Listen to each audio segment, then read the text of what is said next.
ಎಲ್ಲರಿಗೂ ಶುಭ ಮಧ್ಯಾಹ್ನ. ಮಕ್ಕಳೇ, ಹಿಂದಿನ ತರಗತಿಯಲ್ಲಿ ನೀವು ಅಪಾಯದಿಂದ ಪಾರಾದ ಪಾರಿವಾಳಗಳಿಂದ ಪೂರ್ವ ಪಾಠ, ಪೂರ್ವ ಸಿದ್ಧತಾ ಪಾಠ ಅಲ್ವಾ, ಅದು ಪೂರ್ವ ಸಿದ್ಧತಾ ಪಾಠವನ್ನು ನೀವು ಅಭ್ಯಾಸ ಮಾಡಿದ್ರಿ ಅಲ್ವಾ. ಹಾಗೆ ಆ ಪಾಠಕ್ಕೆ ಸಂಬಂಧಿಸಿದಂತಹ ಪ್ರಶ್ನೋತ್ತರಗಳನ್ನು ನಾವು ಬಿಡಿಸಿದ್ವಿ. ಹಾಗೆ ಇವತ್ತೊಂದು ದಿನ ನಾವು ಯಾವ ಪಾಠವನ್ನು ಅಭ್ಯಾಸ ಮಾಡಲಿಕ್ಕೆ ಹೊರಟಿದ್ದೇವೆ, ಇದು ಒಂದು ಕೂಡ ಪೂರ್ವ ಸಿದ್ಧತಾ ಪಾಠಗಳಲ್ಲಿ ಒಂದಾಗಿದೆ. ಓಕೆನಾ? ಯಾವುದು? ಗುರುವಾದ ಜೇಡರ ಹುಳು. ನೋಡಿ, ನಿಮಗೆ ಪೇಜಲ್ಲಿ ಕಾಣಿಸ್ಬೋದು. ಪಾಠದ ಹೆಸರೇನು? ಗುರುವಾದ ಜೇಡರ ಹುಳು.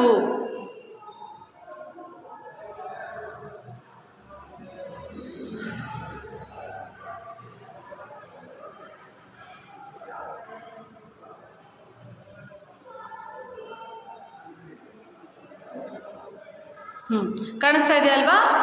ನಿನ್ನೆ ದಿನ ನಿಮಗೆ ಈ ಪಾಠವನ್ನು ಒಮ್ಮೆ ಆಲ್ರೆಡಿ ಒಂದ್ಸಲ ಓದಿದ್ದೀನಿ, ನಿಮ್ಮ ಹತ್ರ ಓದ್ಕೊಂಡ್ಬರ್ಲಿಕ್ಕೆ ಹೇಳಿದ್ದೆ ಅಲ್ವಾ. ಹಾಗಿದ್ರೂ ಕೂಡ ನಾನು ಇನ್ನೊಮ್ಮೆ ಓದ್ತಾ ಇದ್ದೀನಿ, ಇದನ್ನು ಕೇಳಿ. ಇದನ್ನ ಸಾಧಕರಿಗೆ ಜೇಡರ ಹುಳು ಒಂದು ಜೀವಂತ ಪಾಠವಾಗಿದೆ.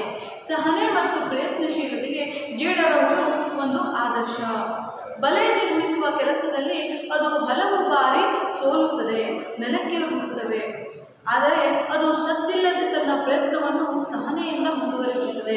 ಅದು ಕೊನೆಗೂ ಒಂದು ಬಲೆಯನ್ನು ನಿರ್ಮಿಸುತ್ತದೆ. ಏನು ಕೊಟ್ಟಿದ್ದಾರೆ? ಮೊದಲನೇ ಪಾಠವನ್ನು ನೋಡೋಣ.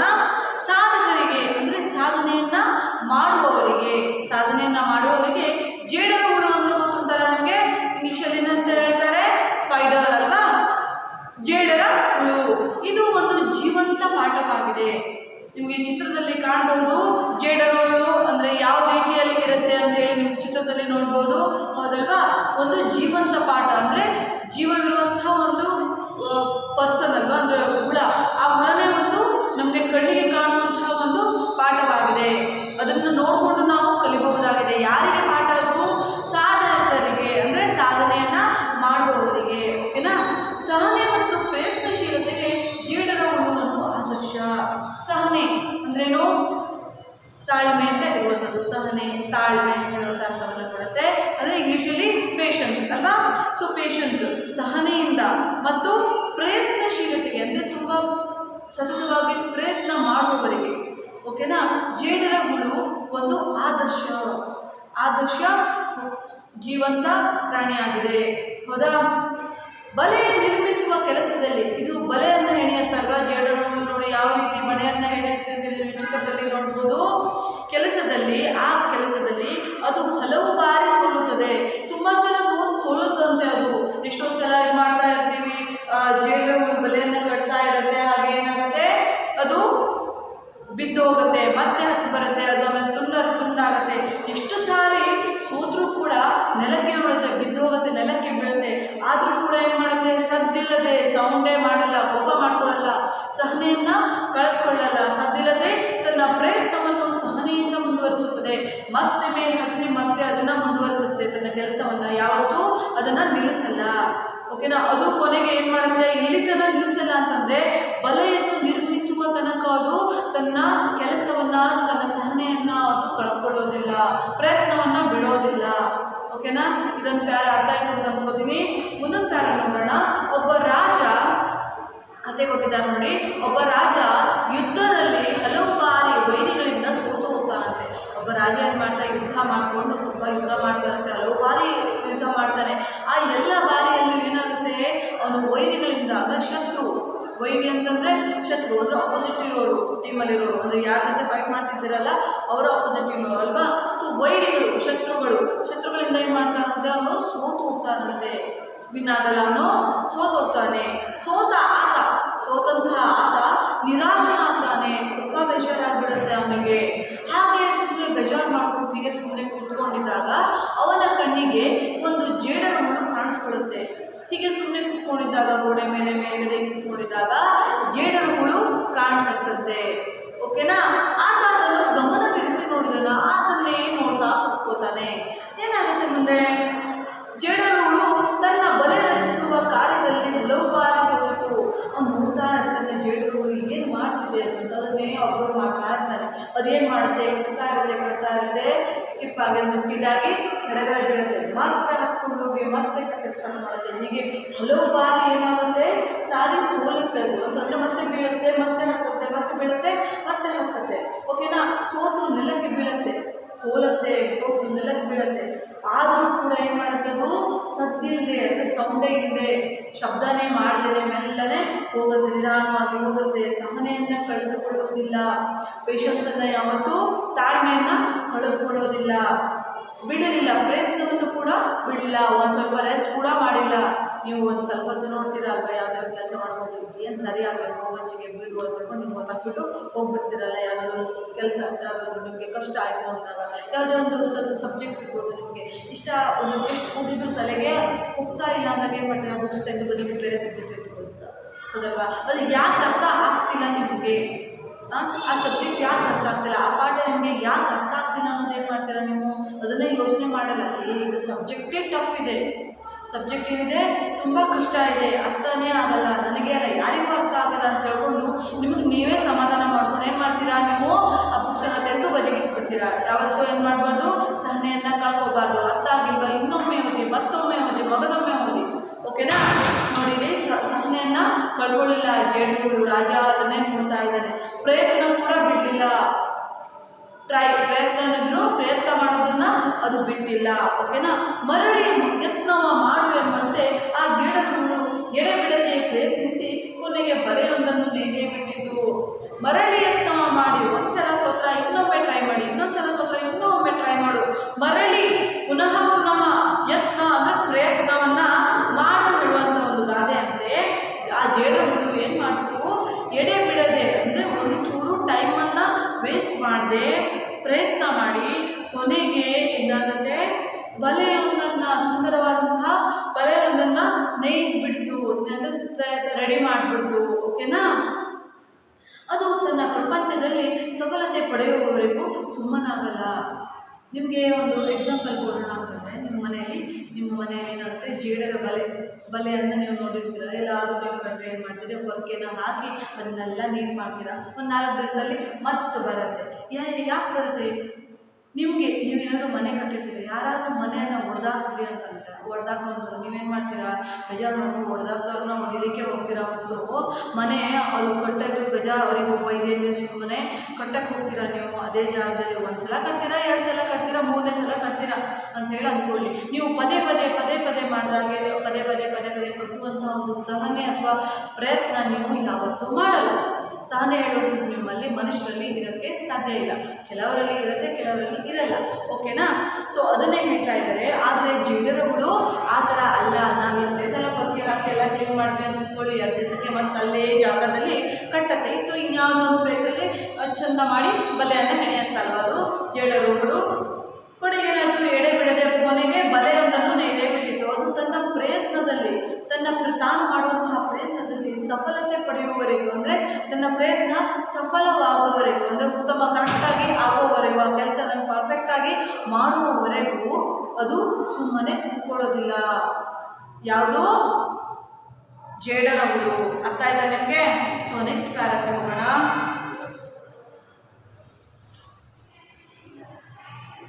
ಓಕೆ, ಏನು ಕೊಟ್ಟಿದ್ದಾರೆ, ಇದನ್ನು ರಾಜ ಕಾಣ್ತಾನೆ. ಇದನ್ನು ಈ ಜೇಡರುಗಳು ಏನು ಮಾಡುತ್ತೆ, ಕಟ್ತಾ ಇರುತ್ತೆ, ಸ್ಕಿಡ್ ಆಗಿ ಏನು ಕೆಳಗಡೆ ಬಿದ್ದುಬಿಡುತ್ತೆ, ಜಾರಿ ಕೆಳಗಡೆ ಬಿದ್ದುಬಿಡುತ್ತೆ, ಮತ್ತೆ ಹತ್ತತ್ತೆ, ಮತ್ತೆ ಇದಾಗುತ್ತೆ, ಸರಿ ಹೋಗಲ್ಲ, ಮತ್ತೆ ಕರೆಕ್ಟಾಗಿ ಮಾಡುತ್ತೆ, ಮತ್ತೆ ಬೀಳುತ್ತೆ, ಮತ್ತೆ ನಿಧಾನವಾಗಿ ಹಾಕ್ಕೊಂಡು ಹೋಗ್ಬೇಕಲ್ಲ ಗೋಡೆ ಮೇಲ್ಗಡೆ. ಎಷ್ಟು ಎತ್ತರವಾದಂಥ ಮಾಳಿಗೆ ಇದ್ದು ಅಲ್ಲಿ ಹೋಗಿ ಕಟ್ಟಕ್ಕಲ್ವ ಅದು, ಎಷ್ಟು ಜೀವದ ಮೇಲೆ ಗಟ್ಟಿ ಇಟ್ಕೊಂಡು ಎಷ್ಟು ಪ್ರಯತ್ನ ಮಾಡುತ್ತೆ ನೋಡಿ. ನೀವು ನೋಡಿ, ಮನೆಯಲ್ಲಿ ಅಬ್ಸರ್ವ್ ಮಾಡಿ, ನಿಮ್ಮ ಮನೇಲಿ ಏನಾದರೂ ಇರ್ಬೋದು ಅಥವಾ ಪಕ್ಕದ ಮನೆಯಲ್ಲಿ ಇರ್ಬೋದು, ಅದೆಲ್ಲ ನೀವು ಅದನ್ನು ಅಬ್ಸರ್ವ್ ಮಾಡಿ, ಅದು ಎಷ್ಟು ಚಂದ ಮಾಡುತ್ತೆ ಅಂತ. ಸೊ ಇದನ್ನೆಲ್ಲವನ್ನು ಏನು ಮಾಡ್ತಾನೆ ರಾಜ, ನೋಡ್ತಾನೆ, ಹೇಗೆಲ್ಲ ಮಾಡ್ತಾ ಇದೆ ಅಂತ ಕರೆಕ್ಟಾಗಿ ಅಬ್ಸರ್ವ್ ಮಾಡ್ತಾ ಗಮನಿಸ್ತಾ ಇರ್ತಾನೆ. ಅವನು ಜೇಡರು ಹುಳುವೇ ಅವನ ಪಾಲಿಗೆ ಗುರುವಾಯಿತು. ಜೇಡ ಹುಳುವನ್ನು ನೋಡಿ ಅವನಿಗೆ ಒಂದು ಯೋಚನೆ ಬಂತು, ಯಾಕೆ ಗುರು ಅಂತ ಹೇಳಿ ಕೇಳಿ. ಓಕೆನಾ, ಜೇಡರುಗಳು ಅವನಿಗೆ ಮರಳಿ ಯತ್ನವ ಮಾಡು, ಅಂದರೆ ನೀ ಎಷ್ಟೋ ಸಲ ಸೋತಿದೀಯಾ, ಹಲವು ಬಾರಿ ಯುದ್ಧದಲ್ಲಿ ಸೋತಿದೀಯಾ, ಹಾಗಾಗಿ ನೀನು ಬೇಜಾರಾಕೊಂಡು ಸುಮ್ಮನೆ ಕೂತ್ಕೊಂಡಿದ್ದೀಯಾ, ಸಾಕಾಗಿದೆ ನಿಮಗೆ. ಆದರೆ ನೀನು ಪ್ರಯತ್ನವನ್ನು ಬಿಡಬೇಡ, ಸಾಕಾಯಿತು, ನನ್ನಿಂದ ಆಗಲ್ಲ, ಕೈ ಚೆಲ್ಲಿ ಕೂತ್ಕೊಳ್ಬೇಡ ಅಂತ ಹೇಳುವಂತಹ ಒಂದು ಬುದ್ಧಿಯನ್ನು ಜೇಡರುಗಳು ರಾಜನಿಗೆ ಹೇಗೆ ಕೊಡ್ತು, ಅದು ತಾನು ಮಾಡುವ ಮೂಲಕ, ತಾನು ಅದೇ ಕೆಲಸವನ್ನು ಮಾಡುವ ಮೂಲಕ ಎಷ್ಟು ಸಲ ಬಿದ್ದರೂ ಮತ್ತೆ ಹತ್ತಿ ಹೋಗಿ ಮತ್ತೆ ಅದನ್ನು ಮಾಡಿದೆ ಅಲ್ವಾ. ಸೊ ಅದನ್ನು ರಾಜನಿಗೆ ತೋರಿಸುವ ಮೂಲಕ ಅದು ಬುದ್ಧಿಯನ್ನು ಹೇಳಿದಾಗಾಯಿತು ಅಲ್ವಾ. ಮರಳಿ ಯತ್ನ ಮಾಡು, ಜಯ ಪಡೆಯುವವರೆಗೂ ಹೋರಾಡು, ನಿರಾಶನಾಗಬೇಡ ಎಂಬ ಪಾಠವನ್ನು ಬೋಧಿಸಿದ ಹಾಗೆ ರಾಜನಿಗೆ ಫೀಲ್ ಆಯ್ತಂತೆ, ಅನ್ನಿಸ್ತು ಅವನಿಗೆ ಆ ಜೇಡರ ಹುಳುವನ್ನು ನೋಡಿಕೊಂಡು. ಓಕೆನಾ, ನಿಮ್ಮ ಕ್ಲಾಸಲ್ಲಿ ಯಾವುದಾದ್ರೂ ಒಂದು ಪಾಠವನ್ನು ಓದ್ತಾ ಇರ್ತಾರೆ. ಎಷ್ಟೋ ಜನ ಮಕ್ಕಳಿಗೆ ನಿಮಗೆ ಆದರ್ಶ ವ್ಯಕ್ತಿಗಳು ಅಂತ ಹೇಳ್ತಾರೆ. ಆದರೆ ನಾನು ಇಂತಹ ದೊಡ್ಡ ವ್ಯಕ್ತಿಯಾಗಿ ನಾನು ಮುಂದೆ ಜೀವನದಲ್ಲಿ ಆಗಬೇಕು, ನಾನು ಹೀಗಾಗಬೇಕು, ನಾನು ದೊಡ್ಡ ಡಾಕ್ಟರ್ ಆಗಬೇಕು, ನಾನು ದೊಡ್ಡ ಇಂಜಿನಿಯರ್ ಆಗಬೇಕು ಅಂತ ಹೇಳಿ ನಿಮಗೆ ಆದರ್ಶ ವ್ಯಕ್ತಿಗಳು ಯಾರಾದರೂ ಒಬ್ಬರು ಇರ್ತಾರಲ್ವಾ. ಅದೇ ರೀತಿ ಈ ರಾಜನಿಗೆ ಈ ಜೇಡರಹುಳು ಗುರುವಾಯಿತು. ಹೇಗೆ ಗುರುವಾಯಿತು? ಅದರ ಯತ್ನ, ಅದರ ತಾಳ್ಮೆ, ಅದನ್ನೆಲ್ಲ ನೋಡಿಕೊಂಡು ಜೇಡರಹುಳು ರಾಜನಿಗೆ ಗುರು ಅಂತ ಹೇಳಿ ಅನಿಸ್ತು. ಜೇಡರಹುಳುವನ್ನು ಅನುಸರಿಸಿ ಏನು ಮಾಡ್ತಾನೆ ರಾಜ, ತಾನು ಕೂಡ ಯತ್ನವನ್ನು ಮಾಡ್ತಾನೆ.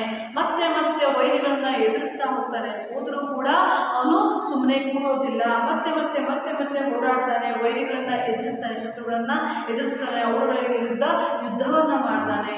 ಅಂತೂ ಕೊನೆಯಲ್ಲಿ ಏನಾಗುತ್ತೆ, ಆತ ಜಯಶಾಲಿ ಆಗ್ತಾನೆ. ಓಕೆ, ಅಂದರೆ ಅವನು ಗೆಲ್ತಾನೆ, ಶತ್ರುಗಳಿಂದ ಆತ ಗೆಲ್ತಾನೆ, ಕೊನೆಗೂ ಗೆಲ್ತಾನೆ.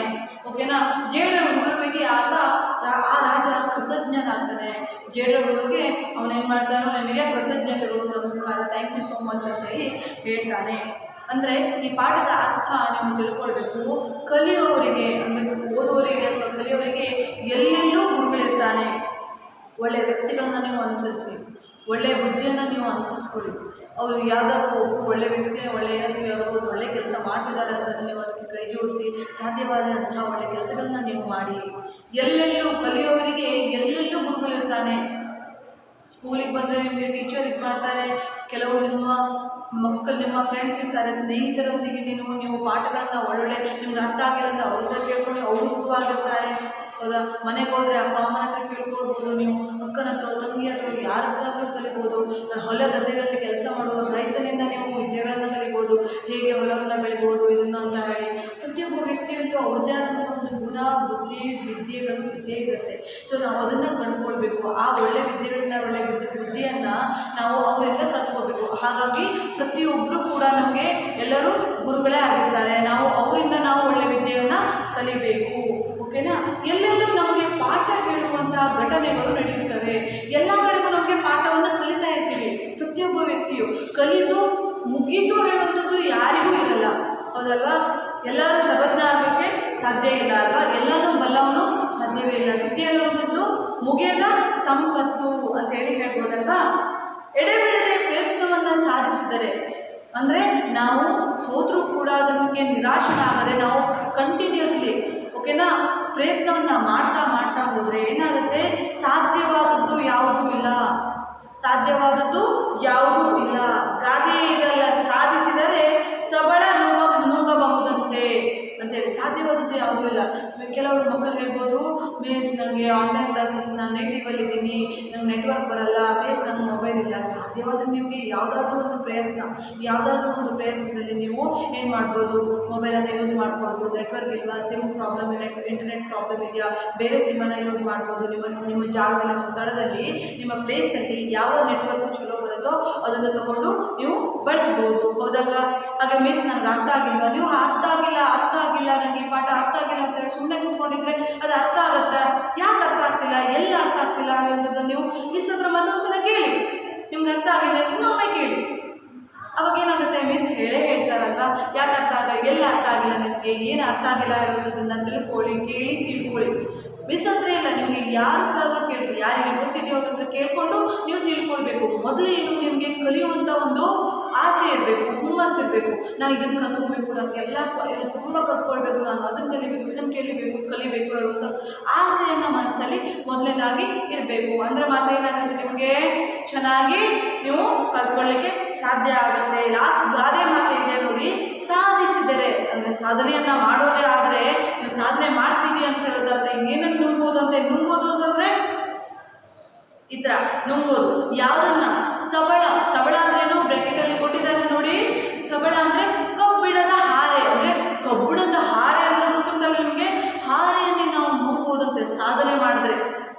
ನೀವು ತುಂಬ ಸಾಧಕರದ್ದು ಇದನ್ನೆಲ್ಲ ನೋಡಿರ್ತೀರಿ, ಬೆಂಕಿಯನ್ನು ನುಗ್ಗುವಂಥದ್ದು, ತುಂಬ ಮುಳ್ಳಿನಲ್ಲಿ ನಡೆಯುವಂಥದ್ದು, ಸಕಲ ಶಬ್ದವೇರಿ ಬಾಣವನ್ನು ವಿದ್ಯೆ ಹೇಳುವಂಥದ್ದು ನಾವು ಕಲಿಬೇಕು.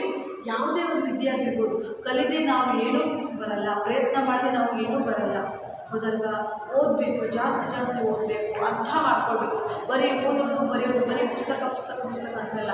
ಬರೀ ಈ ಪುಸ್ತಕ ಅಷ್ಟೇ ಅಲ್ಲ, ನಿಮಗೆ ಸ್ಕೂಲಲ್ಲಿ ಕೊಟ್ಟಂಥ ಪುಸ್ತಕವನ್ನಷ್ಟೇ ಅಲ್ಲ, ನಿಮ್ಗೆ ಯಾವುದಾದ್ರೂ ಕಥೆಗಳನ್ನು ಓದಿ, ಕಾದಂಬರಿಗಳನ್ನು ಓದಿ, ನಿಮ್ಗೆ ಏನು ಇಷ್ಟನೋ ಅದನ್ನು ಓದ್ರಿ, ಅರ್ಥ ಮಾಡ್ಕೊಳ್ರಿ. ಫಸ್ಟು ಏನಿದೆ ಅದರಲ್ಲಿ, ಆ ಪುಸ್ತಕದಲ್ಲಿ ಏನಿದೆ ಅನ್ನೋದನ್ನು ಮೇನ್ ಇದನ್ನು ತಿಳ್ಕೊಳ್ರಿ. ಅರ್ಥ ಆಗ್ತಿದೆಯಲ್ಲ? ಸೊ ಈ ಕಥೆಯನ್ನು ಬರೆದವ್ರು ಯಾರು ಅಂತ ಗೊತ್ತಾ? ಡಾಕ್ಟರ್ ಸಿ ಹೊಸಬೆಟ್ಟು ಪುತ್ತೂರು ಅಂತ. ಡಾಕ್ಟರ್ ಸಿ ಹೊಸಬೆಟ್ಟು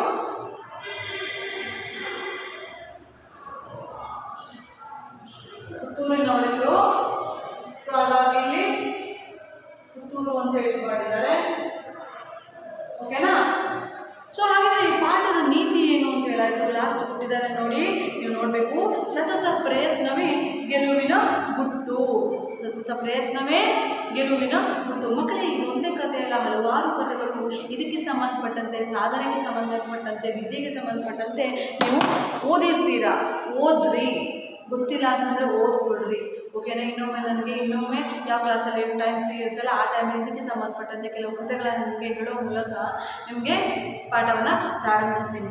ಓಕೆನಾ? ಸೊ ನಿಮಗೆ ಈ ಪಾಠ ಎಲ್ಲರಿಗೂ ಅರ್ಥ ಆಗಿದೆ ಅಂತ ಹೇಳಿ ನಾನು ಭಾವಿಸ್ತೀನಿ. ನೀತಿಯನ್ನು ಕೊಟ್ಟಿದ್ದಾರೆ, ಕಥೆಯ ನೀತಿ ಇಲ್ಲೇ ಬರೀತೀನಿ ಸೈಡ್ಗೆ.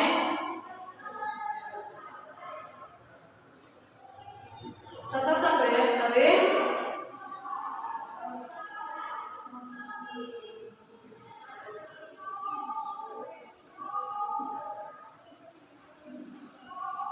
ಗೆಲುವಿನ ಗುಟ್ಟು.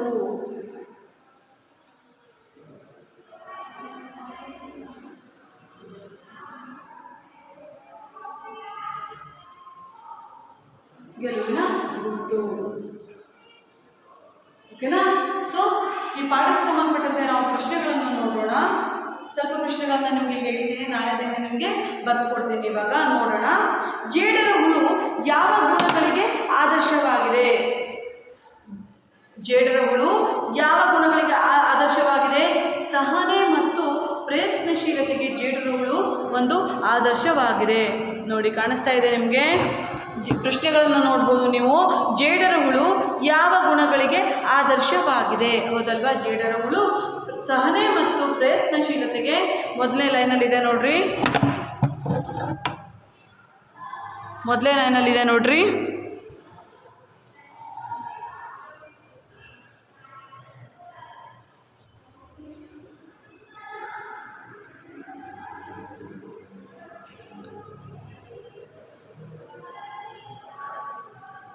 ಕಾಣಿಸ್ತಾ ಇದೆಯಾ? ಸಹನೆ ಮತ್ತು ಪ್ರಯತ್ನಶೀಲತೆಗೆ ಜೇಡರ ಹುಳು ಆದರ್ಶವಾಗಿದೆ. ಹೌದಲ್ವಾ? ಎರಡನೇ ನೋಡೋಣ. ಪ್ರಶ್ನೆಗಳನ್ನು ನಾನು ಇದು ಮಾಡ್ತಾ ಹೋಗ್ತೀನಿ. ಎರಡನೇ ನೋಡೋಣ. ಜೇಡರ ಹುಳು ಬಲೆ ನಿರ್ಮಿಸುವ ಕೆಲಸವನ್ನು ಹೇಗೆ ಮಾಡುತ್ತದೆ? ಜೇಡರ ಹುಳು ಬಲೆ ನಿರ್ಮಿಸುವ ಕೆಲಸವನ್ನು ಹೇಗೆ ಮಾಡುತ್ತದೆ? ಹೇಗೆ ಮಾಡುತ್ತವೆ ಜೇಡರ ಹುಳು ಬಲೆ ನಿರ್ಮಿಸುವ ಕೆಲಸವನ್ನ?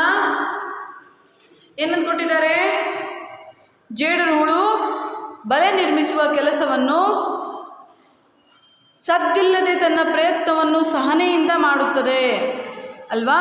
ಸದ್ದಿಲ್ಲದೆ ತನ್ನ ಪ್ರಯತ್ನವನ್ನು ಸಹನೆಯಿಂದ ಮಾಡುತ್ತದೆ. ಜೇಡರ ಹುಳು ತನ್ನ ಬಲೆ ನಿರ್ಮಿಸುವ ಕೆಲಸವನ್ನು ಸದ್ದಿಲ್ಲದೆ ತನ್ನ ಪ್ರಯತ್ನವನ್ನು ಸಹನೆಯಿಂದ ಮಾಡುತ್ತದೆ ಅಂತ ಬರೀಬಹುದು. ಓಕೆನಾ? ಸೋತ ರಾಜನಿಗೆ ಜೇಡರ ಹುಳು ಯಾವ ರೂಪದಲ್ಲಿ ಕಂಡಿತು? ಸೋತ ರಾಜನಿಗೆ ಜೇಡರ ಹುಳು ಯಾವ ರೂಪದಲ್ಲಿ ಕಂಡಿತು? ಹೆಡ್ಡಿಂಗೇ ಇದೆ ಅಲ್ವಾ? ಸೋತ ರಾಜನಿಗೆ ಜೇಡರ ಹುಳು ಗುರುವಿನ ರೂಪದಲ್ಲಿ ಕಂಡಿತು. ಸೋತ ರಾಜನಿಗೆ ಜೇಡರ ಹುಳು ಗುರುವಿನ ರೂಪದಲ್ಲಿ ಕಂಡಿತು. ಸೋತ ರಾಜನಿಗೆ 4ನೇ ನೋಡಿ.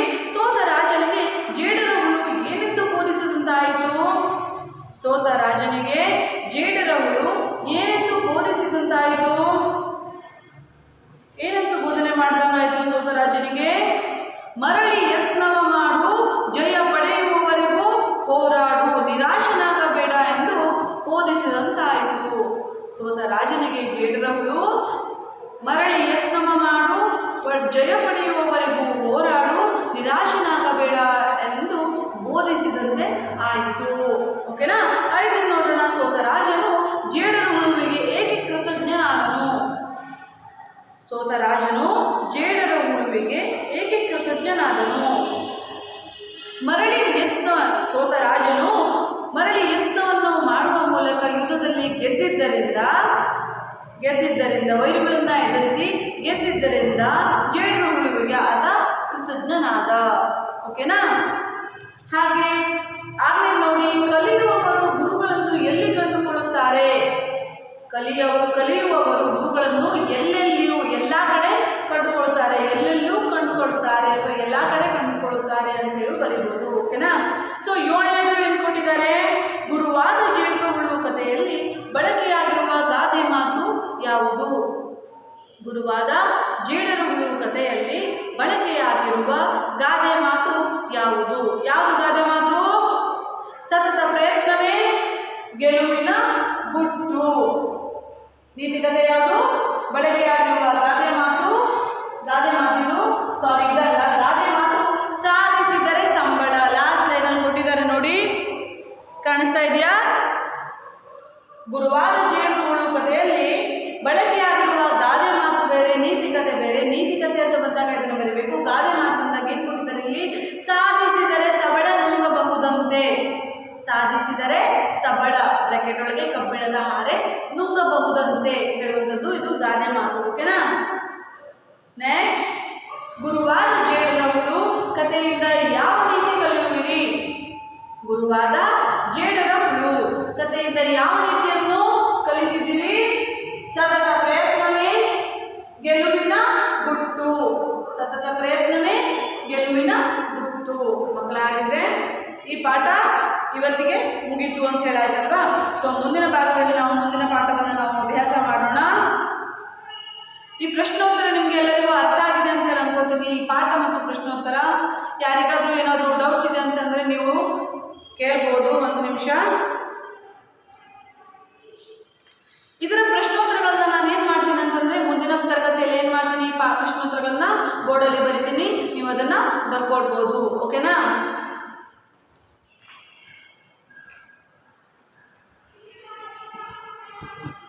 ಏನಾದರೂ ಡೌಟ್ಸ್ ಇದೆಯಾ? ಸೊ ಯಾರಿಗಾದರೂ ಏನಾದರೂ ಡೌಟ್ಸ್